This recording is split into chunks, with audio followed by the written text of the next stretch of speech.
Один из самых интересных и красивых городов Румынии, который я бы настоятельно рекомендовала вам посетить, это город Сибиу. Помимо машины добраться сюда можно также на поезде. 6 часов по шпалам, и железнодорожный телепорт бодренько перенесет вас сюда из столицы Румынии.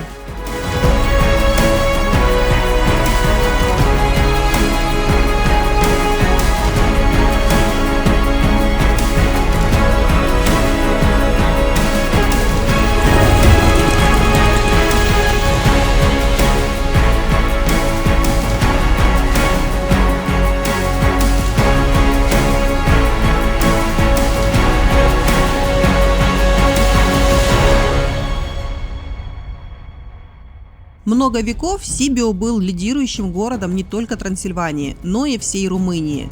Здесь было создано первое румыноязычное книжное издание.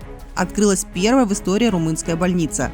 Первый музей Румынии тоже появился тут. А еще здесь открылся первый румынский банк и была основана румынская православная митрополия. В общем, Сибиу во всем старался быть первым, и это наложило свой отпечаток на красивенный облик города. В наши дни город, конечно же, свое социальное лидерство уже утратил, но он еще продолжает лидировать в культурном направлении. В 2007 году город был даже выбран культурной столицей Европы, а в 2008 году журнал Forbes назвал Сибиу 8-м наиболее идеальным городом для жизни в Европе. Ну вот, в болгарской культурной столице Европы Пловдиве мы уже побывали. Теперь пришла очередь знакомиться с румынской культурной столицей. Ну, правда, не совсем румынской. У города есть и второе имя – Германштадт, что в переводе означает «германский город». Причем это не просто какое-то народное название, оно даже официально нанесено на символике города наравне с основным названием. Все дело в том, что до Второй мировой войны Сибиу был центром трансильванских саксов, которые его, собственно, и основали. Даже сейчас по городу можно услышать немецкую речь, а в ресторанах меню часто подают на 2 языках. Лично я всегда думала, что в Европе все известно и максимально интересные места уже давно на слуху, но это явно не так. Существует огромное количество удивительных уголков, которые остаются незнакомыми для многих путешественников. Некоторые такие места настолько захватывают дух, что невольно кружат голову. Например, наш сегодняшний герой Сибиу. Город, который занимает первое место в Европе по сочетанию уникальности и малоизвестности. Если вы, как и я, прибыли в Сибиу ненадолго, то порекомендую сразу припарковаться поближе к центру и направиться в старый город, сердцем которого является площадь Пиата Маре, которую чаще именуют Большой. Она действительно довольно немалых размеров. В старинные времена это был центр политической жизни.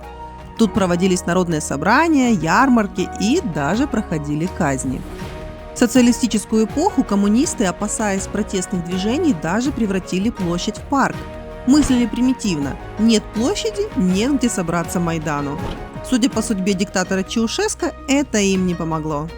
Сейчас площади вернули ее исторический облик.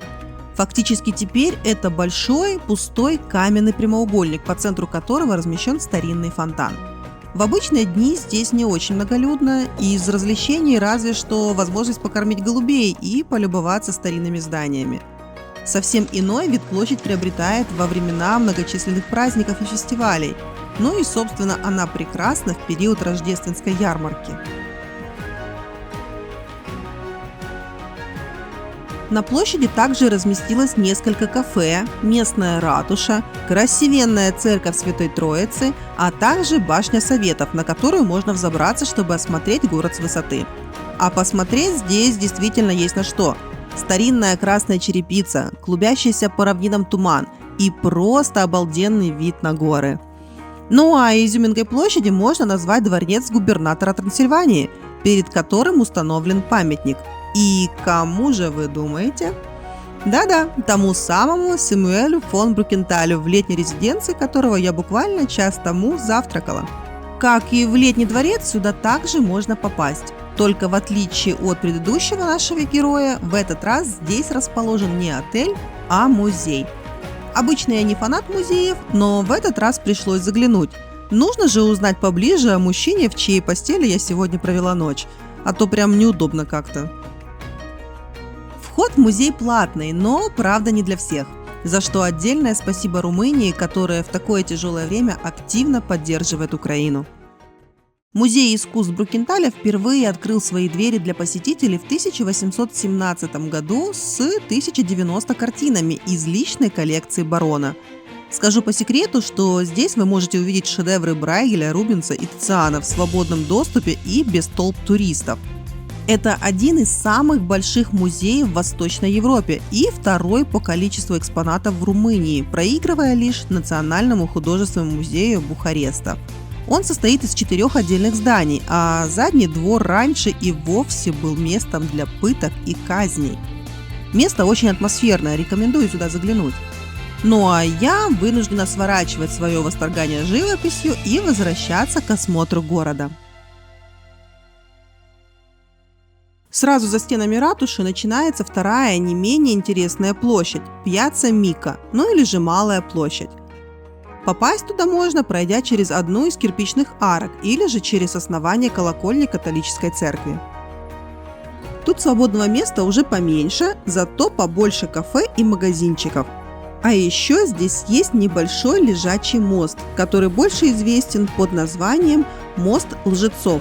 Откуда пошло такое название, точно уже никто и не вспомнит. По одной из легенд, этот мост должен разрушиться, если кто-то на нем начнет врать. Поэтому невесты часто тащат на него свои половинки, чтобы те на мосту давали клятвы. Ну что ж, с учетом того, что мост крепко держится уже почти 200 лет, очевидно, мужья в Сибиу самые честные на планете. Девчонки, берите на заметку. Мост на площади понадобился не просто так. Старый город Сибиу разместился на холме, а потому получился двухуровневым. Он делился на две части – верхний и нижний город. По верхнему городу, где ранее жили зажиточные мещане, мы только что прогулялись. А вот нижний город как раз начинается от Малой площади. Спуститься к нему можно под мостом или же по одной из красивых старинных каменных лестниц. В нижнем городе раньше проживали бедные жители Сибиу, а сейчас это одно-двухэтажная застройка из старых домов. Кое-где они отреставрированы, но чаще ободранные, со старыми трухлявыми деревянными дверями и оконными рамами. Правда, как по мне, это не портит облик Сибиу, а скорее подчеркивает аутентичный облик его старинных кварталов.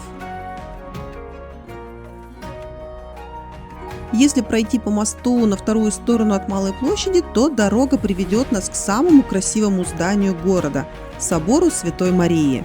Это невероятное готическое сооружение с колокольней высотой 73 метра, на которую, кстати, тоже можно забраться, так что, если позволяет время, рекомендую. Со строительством этой колокольни связана одна интересная байка. В общем, слушайте. При строительстве собора стояла задача воздвигнуть самую высокую колокольню в Трансильвании. На тот момент самый высокий конкурент находился в городе Быстрица, но точно ее размер был никому неизвестен. Чтобы измерить башню, туда направили 2 шпионов с веревкой. Работяги задачи справились, отмерили и пошли отмечать в бар. Алкоголь развязал языки, проболтались бедолаги местным, которые втихаря откромсали от веревки небольшой кусок. Вот и вышло, что теперь колокольня в Сибиу на 2 метра ниже конкурента, 73 метра против 75 в Быстрице. Признаюсь, ранее я не рассматривала этот город как место для туристического посещения, не представляла даже, насколько он привлекателен. Сибиу просто насквозь пропитан волшебным духом Средневековья, как будто попала на съемочную площадку. Эти старые каменные стены, небольшие окна, огромные массивные двери, пики на крышах, и все это обрамлено холмами и извилистыми узкими улочками. Сказочную атмосферу здесь не рушат даже рекламные вывески местных заведений. Как и в Дубровнике, рекламы здесь практически нет. Только аккуратные таблички, стилизованные под старину. Никаких кричащих LED-панелей, баннеров или цветастых ларьков с хот-догами. Все очень аккуратно выдержано в историческом стиле города. А еще стиль города круто дополняют его особенные крыши, а точнее их чердачные окошки, которые выполнены в форме глаз. Правда, таких домов осталось немного, но они все еще встречаются в старой части Сибиу. Благодаря такой изысканной форме окон в черепичной крыше Сибиу и получил свое второе название – город глаз. Я бы, конечно, здесь задержалась, но, похоже, это мое естественное состояние – разрываться между «я тут еще не нагулялась» и «там меня еще ждет что-то интересное».